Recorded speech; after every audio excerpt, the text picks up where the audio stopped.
It was a unique show during a unique time in television. It featured gross-out humor, wacky comedy, and even green slime. The little show that began in Canada was instrumental in the growth of one of the biggest children's television channels in existence. The show, which started out extremely low budget, even featured a young performer who would go on to become one of the most famous musical artists of our modern time. I'm Jamie Logie, and this is Everything 80s, a podcast that looks back on a decade that forever changed the way we dress, consumed, and connected. And if you grew up with it, you know that saying the phrase, "I don't know," leads to something unfortunate. It's a show with a legacy that continues to this very day. This is the history of You Can't Do That on Television.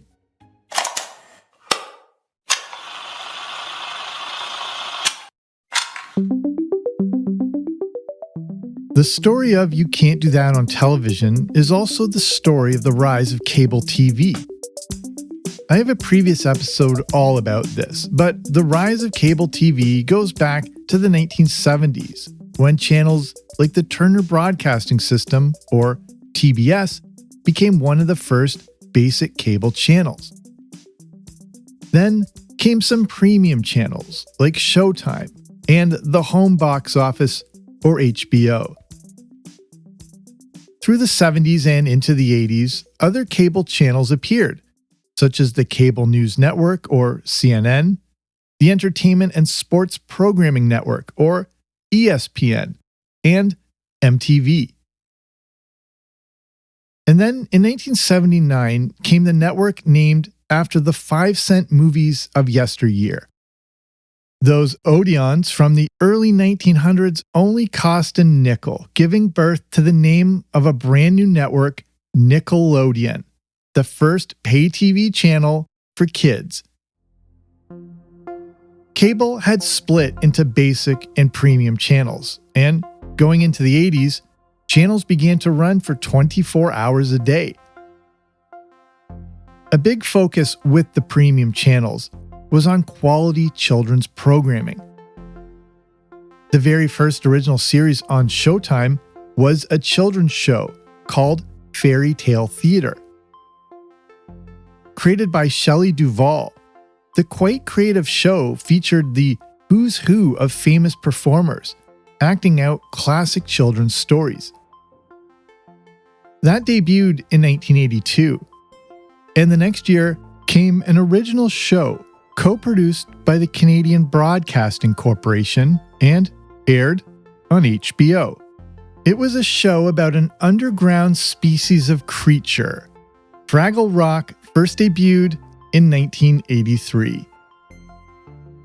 There seemed to be a connection between Canada, premium American cable channels, and shows for kids. And this may have all been set in motion a few years earlier. And we need to take a quick trip back to early 1979.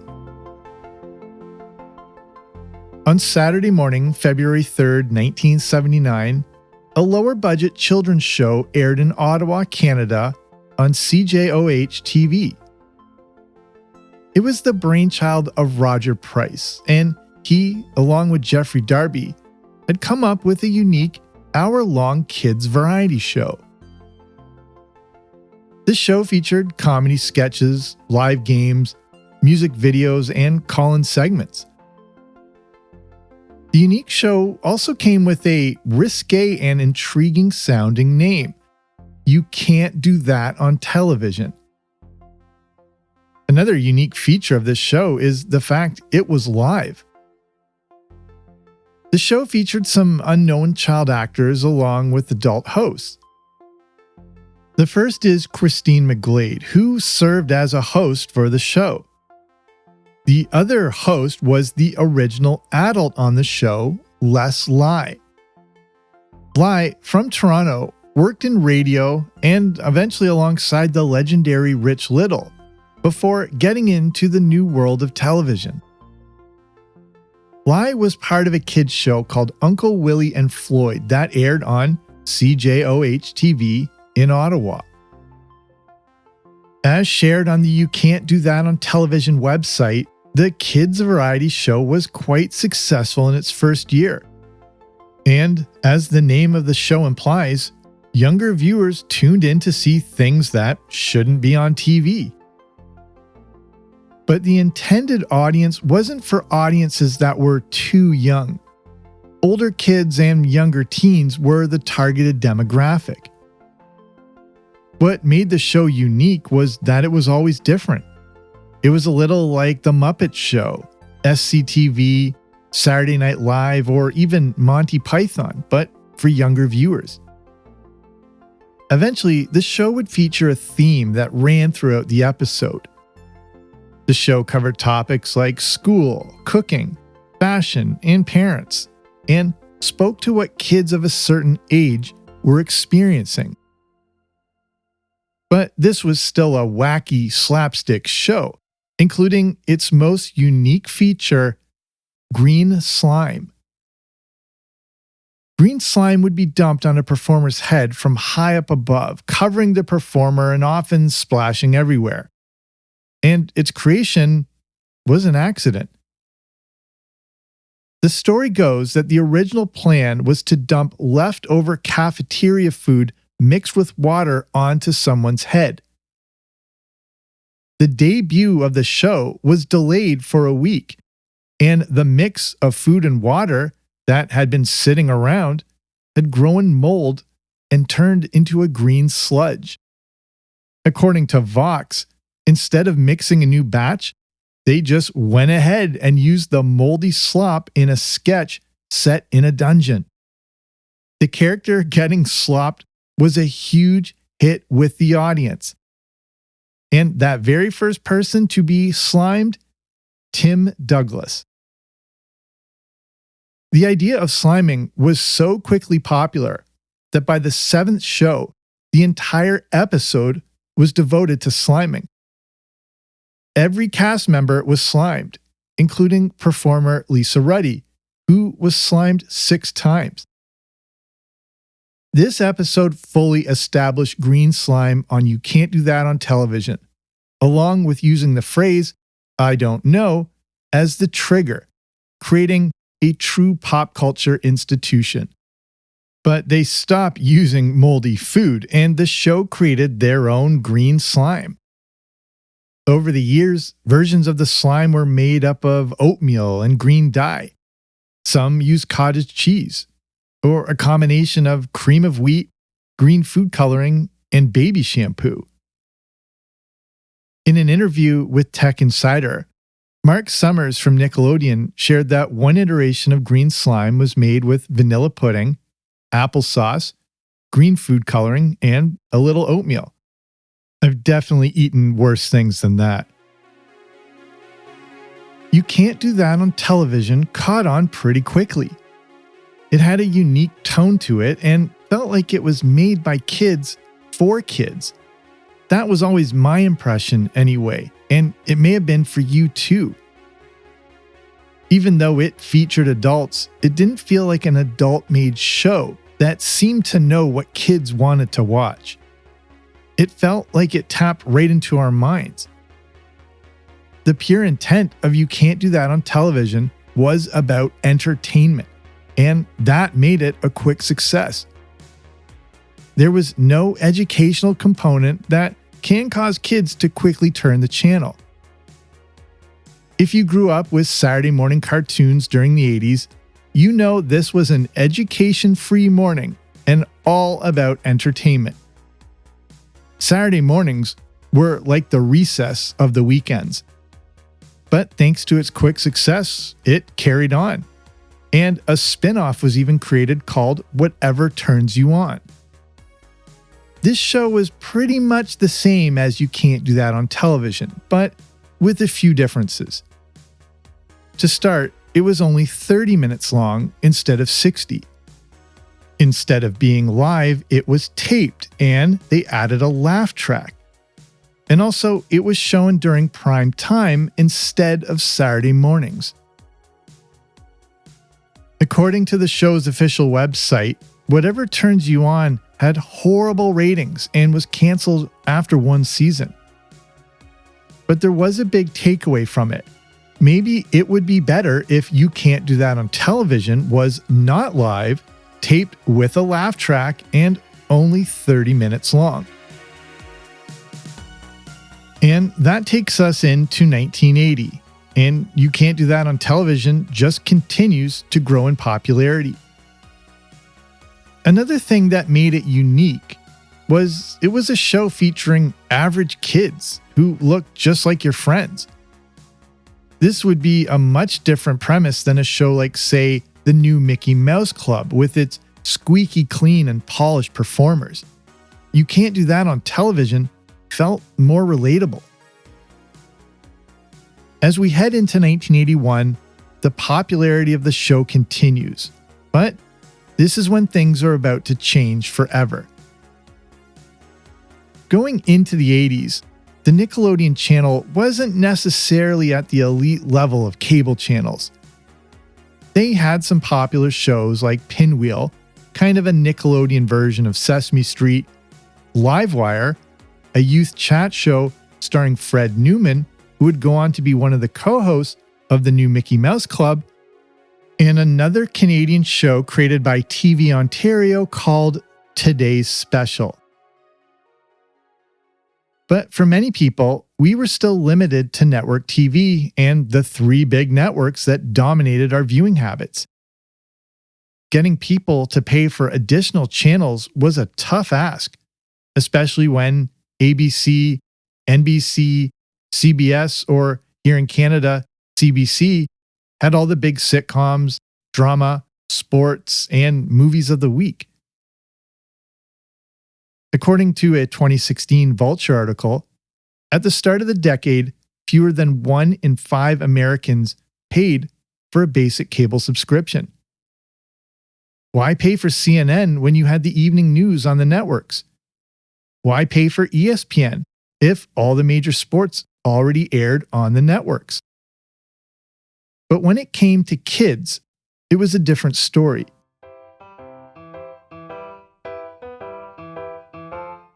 Kids programming in the early 80s was limited to select time slots. And the era of after-school cartoons hasn't kicked in quite yet, as the IPs that drove that time slot, G.I. Joe, He-Man, Transformers, Gem and the Holograms, haven't even been created yet. And besides shows like Mr. Rogers, Polka Dot Door, Mr. Dress-Up, and Sesame Street, there wasn't a ton of educational stuff out there. And again, what did exist was still limited to certain times of the day. If you missed Sesame Street or Mr. Rogers, you missed it. With the VCR not commonplace in most homes yet, families didn't have the option of putting on a kid's tape of their favorite shows whenever it was needed. The prospect of an all-day kids channel that provided entertainment and education was quite appealing. But for a channel like this to exist means there's a lot of time slots to fill, which requires a lot of content. Creating and producing original programming is not only expensive, but time-consuming. Maybe a better option is to look for existing programming and just port it over to your channel. This is the approach Nickelodeon took with You Can't Do That on Television. If this show was resonating with a certain age group in Canada, maybe that would translate over to the US. Nickelodeon's goal was to hook young viewers in with a sense of community more than just being a cable station. Their goal was to be more than just a programming service. And in a 2016 interview with Vulture, Geraldine Laybourne, who would become president of Nickelodeon, says, quote, "Our goal at Nickelodeon had everything to do with the audience. Our mission statement was to connect kids with each other and the world through entertainment. We never thought of ourselves as just a cable network," unquote. You Can't Do That on Television would be a way for the channel to accomplish this goal. And the show soon became one of their breakout hits.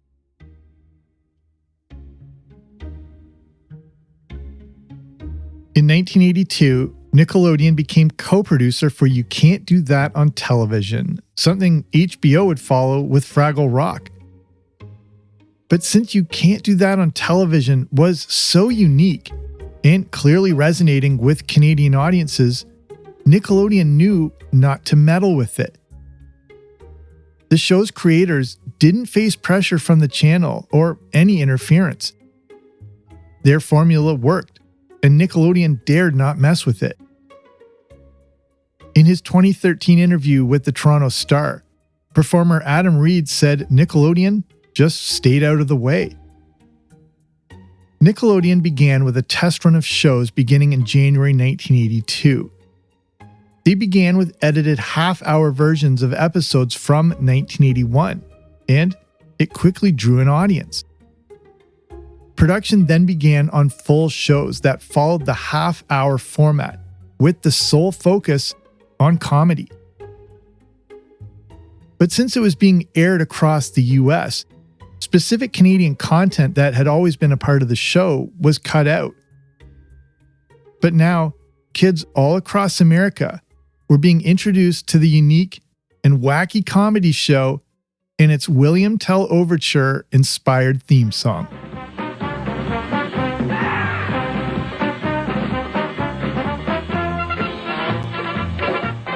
Nickelodeon already featured a good amount of gentler shows and educational content, but this new show was the exact opposite.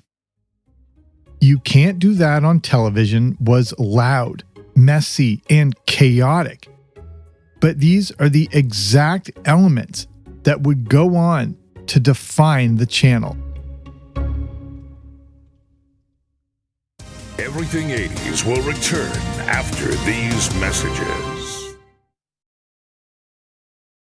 You Can't Do That on Television was exactly what Nickelodeon needed and at the exact right time. A 1999 New York Times article described the pre-You Can't Do That on Television channel as, quote, the green vegetable network, unquote. It wasn't exactly putting out shows that kids were desperate to watch. In the article, Nickelodeon's vice president and general manager at the time, Seema Zargami, says of the channel back then that, quote, the joke was that our early research showed that kids thought Nickelodeon was like a green vegetable, unquote. The sentiment around the programming was that, quote, just because it's good for kids doesn't mean it's going to taste good, unquote. The channel's new direction and identity was established with You Can't Do That on Television. 1982 is also a significant time in the history of the show, as this is when Abby Hagyard joined them. Hagyard, originally from Edmonton, joined the show as the other adult performer alongside Les Lai. Hagyard would also be involved with some other big 80s kids shows like The Care Bears, Teddy Ruxpin, and Dennis the Menace. But for many kids, this was a dream show. It played to youth sensibilities, including gross-out humor, but didn't talk down to them. And watching people get slimed was an absolute highlight.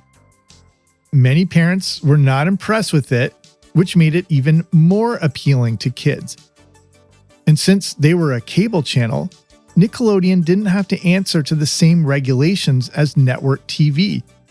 They could pretty much just let it fly. And let it fly they did. There are sketches like one with my favorite character, Barth the Cook, where Barth serves the kids a cake full of mold and ants, leading to kids vomiting, which he saves and uses for future cake mixes. Bathroom and toilet humor were quite prevalent, and there was a reoccurring sketch involving a firing squad. But it's not like the show was misleading. It was called You Can't Do That on Television, after all. But some things did end up going a bit too far, and a few episodes ended up getting banned, including one about adoption that wasn't tackled in a sensitive manner. Some of the shows from the 1981 season were also pulled from syndication as they dealt with things that were a bit edgy, like drugs, smoking, and dating. But it wasn't all just gross-out humor. Other popular segments included kids in lockers opening the doors to share various stories and jokes. And audiences loved all of it. By 1983, You Can't Do That on Television was the highest rated show on Nickelodeon. And its success led to it being aired 5 days a week. 1984 was a significant year for You Can't Do That on Television. Funnily enough, while the show had become a massive hit in the States, it was the opposite case here in Canada. According to the show's official website, ratings declined so badly here that it was hardly watched. While in the meantime, in the US, it was a ratings behemoth and eventually aired 7 days a week. It wasn't just that the show was a hit for Nickelodeon, but it had become part of the channel's identity. Everything the channel did seemed to have a connection back to You Can't Do That on Television. Any promotional material related to Nickelodeon, regardless of the show, incorporated the green slime into its logos and advertising. With the increased success and subscribers, Nickelodeon wanted to branch beyond just the channel. A line of products connected to You Can't Do That on Television were released, including green slime, and you may remember green slime shampoo and soap.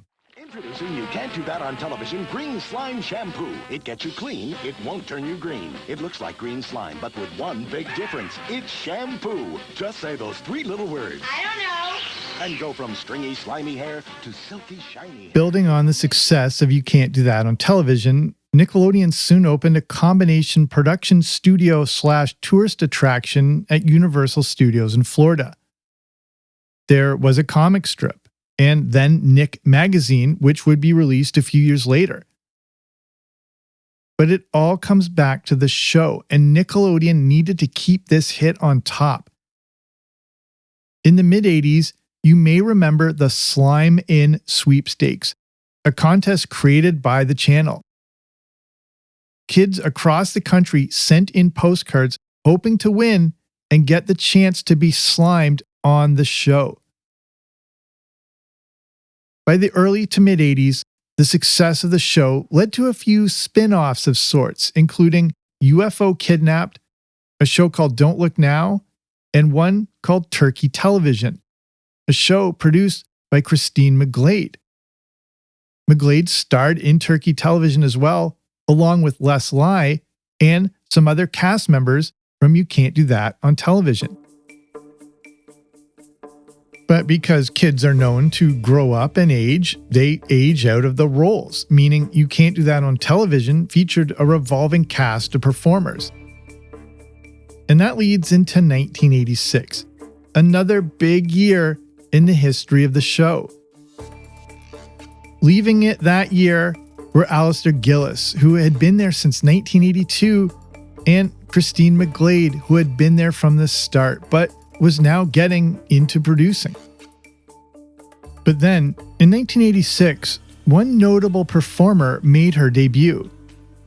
She came from Ottawa, and at a young age started playing the piano and learning to dance. It was while in junior high that she first appeared on You Can't Do That on Television, staying on for several episodes. But music was her true calling, and eventually the entire world would know her when her breakout album, Jagged Little Pill, became a phenomenal success. A young Alanis Morissette was a performer on You Can't Do That on Television. Also in 1986, Nickelodeon expanded on the slime universe with the introduction of a new show called Double Dare, a game show version of You Can't Do That on Television, if you will.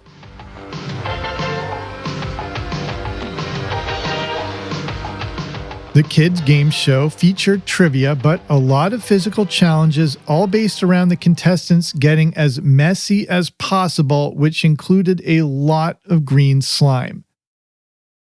Because of the gross messiness factor, the show soon went by the name Super Sloppy Double Dare. The Double Dare logo was even set against a backdrop of green slime. The chaotic messiness of You Can't Do That on Television clearly worked, and the concept led well to Double Dare, which actually passed You Can't Do That on Television to become the network's highest rated show. Further proof that in the 80s, if it's gross or smells, it sells. Check out my previous episode about the history of My Pet Monster for some more about all that. But built off the back of You Can't Do That on Television, Double Dare led to its own merchandising phenomenon. Because of the success of the two shows, ratings in the afternoon tripled, and Nickelodeon was one of the most powerful cable channels on TV. Nickelodeon was now more than a channel. It was a full brand. They proved that a specialty-only channel worked, especially for kids. For years, the networks had been hung up on what they called co-viewing. These were shows that appealed to younger viewers without alienating adults. Think something like Different Strokes, Webster, or Family Ties. Nickelodeon showed that kids alone could drive enough viewership for a channel. And speaking of kids' channels, if you grew up in Canada during the 80s, you may have never seen You Can't Do That on television. If you didn't live in the Ottawa area, you might not have even been aware of it. But that changed in 1988 with the launch of YTV. According to the Toronto Star, this is when the appeal of You Can't Do That on television broadened within the country it originated from. Up to this point, the kids of the show that were well known by American audiences weren't necessarily as well recognized in their home country. By the end of 1987, after only 5 episodes, Nickelodeon didn't renew the show, and creator Roger Price left.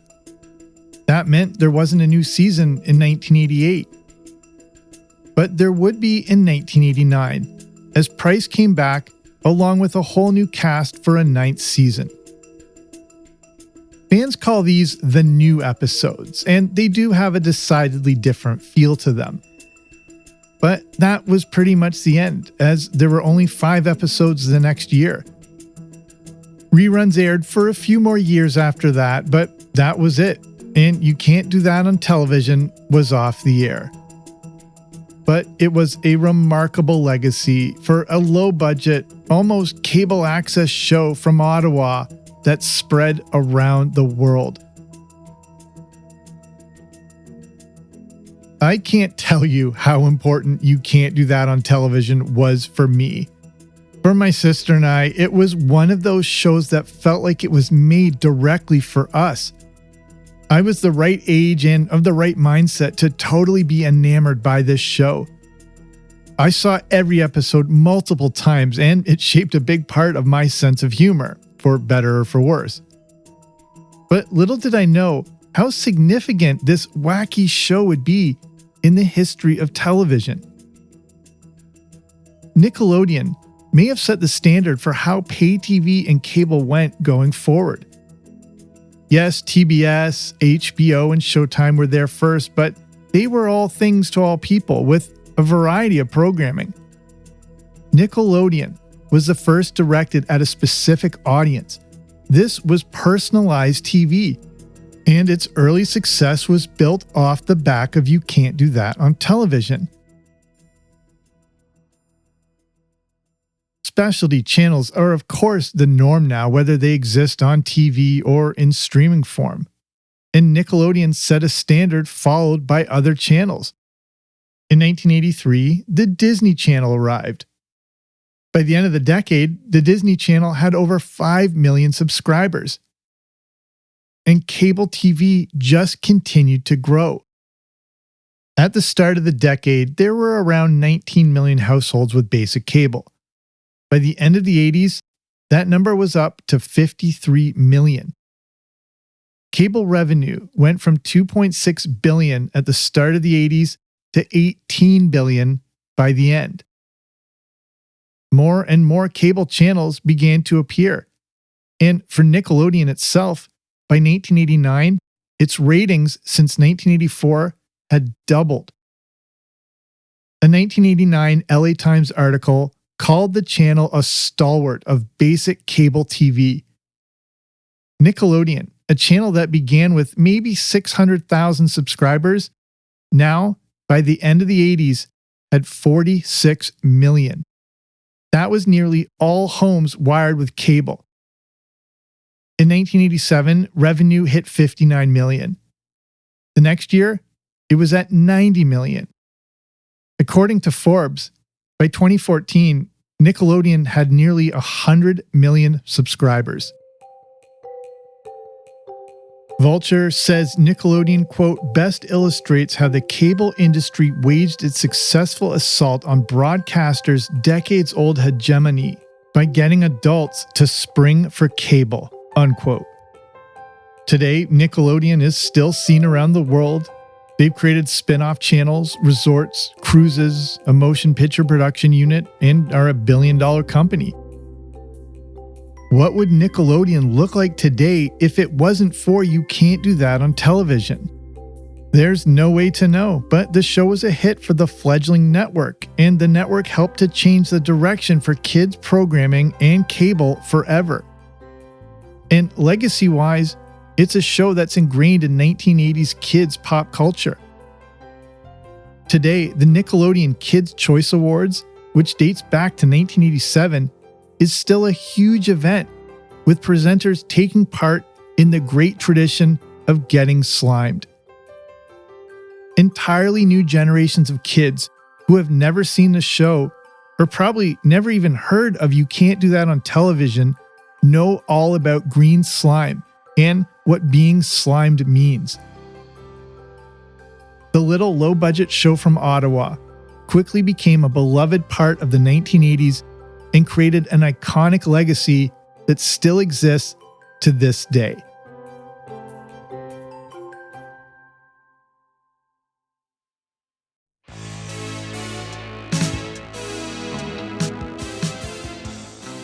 So that's our show. Thank you so much for listening. I have a lot of TV-based previous episodes if you're interested in more like this, but there are a ton of other episodes waiting for you to dive into. If you haven't already, be sure to subscribe to the Everything 80s podcast wherever you listen to podcasts so you don't miss out on new shows. If you're interested in bonus 1980s content like the Everything 80s movie review podcast, you can consider becoming a member of patreon.com. Speaking of the movie review podcast, I recently released a breakdown of Masters of the Universe from 1987. The fantasy adventure film starring Dolph Lundgren as He-Man was supposed to turn He-Man into the next Star Wars, but that didn't exactly happen. And it also changed the future of movies, specifically superhero movies, forever. If you want to check that out or learn more, you can head on over to patreon.com/80s. That's patreon.com/80s, or click on the link in the description. So thank you again so much for being with me here today and listening to this show. I hope you enjoyed it. I'm Jamie. This has been Everything 80s, but I'll be back soon with a new episode. Don't you dare miss it.